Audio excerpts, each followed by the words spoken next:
আসসালামু আলাইকুম। আমরা আছি এখন দাওয়াতে। আমাদের রুমমেট আন্টি আমাদেরকে দাওয়াত দিয়েছে আজকে রাত থেকেই।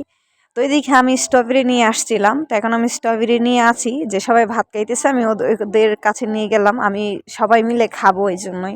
তো এখানে আমরা সবাই রাত্রে খাবার শেষ করলাম বসে। খাবার শেষে যে আমরা সকালে যে আমরা নাস্তা করব এজন্যে এখানে অনেক পদের ভর্তা বানানো হচ্ছে।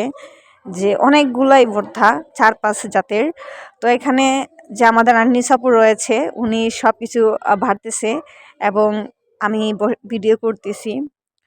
তো এখানে ৫ জাতের ভর্তা হবে।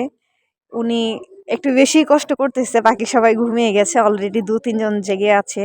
তো রাত্রে কাজ শেষ করে আমরা সকালবেলা যে খাবারের জন্য তৈরি হচ্ছি, এখানে হচ্ছে বাদাম ভর্তা, শুটকি ভর্তা এবং যে কালো জিরা ভর্তা, আলু ভর্তা, তার মধ্যে বেগুন ভর্তা।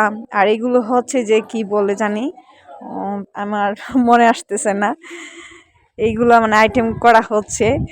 আর আমি বসে আছি, আমি মাত্র ঘুম থেকে উঠছি খাবার জন্য। তো এখানে প্লেট সাজানো হচ্ছে। যে আমরা রুমমেট যে ১০ জন রয়েছে, আমরা ১০ জন এবং বাহিরের মনে হয় ২-১ জন আছে। তো আমরা সবাই মিলে আমরা খাইতে শুরু করলাম। সাদা চাউলের যে এটা বানানো হলো, এটা খিচুড়ি না, এটা জানি কি আমার মনে আসতেছে না। তো এখন আমরা সবাই রেডি হচ্ছি খাবার জন্য। সকালবেলা উঠে দাওয়াত, রাত্রে দাওয়াত খেলাম এবং সকালে আবার দুপুরেও খাবো। আশা করি দুপুরের ভিডিওটা আপনাদের মধ্যে আমি দেবো ইনশাল্লাহ। সকলে ভালো থাকবেন।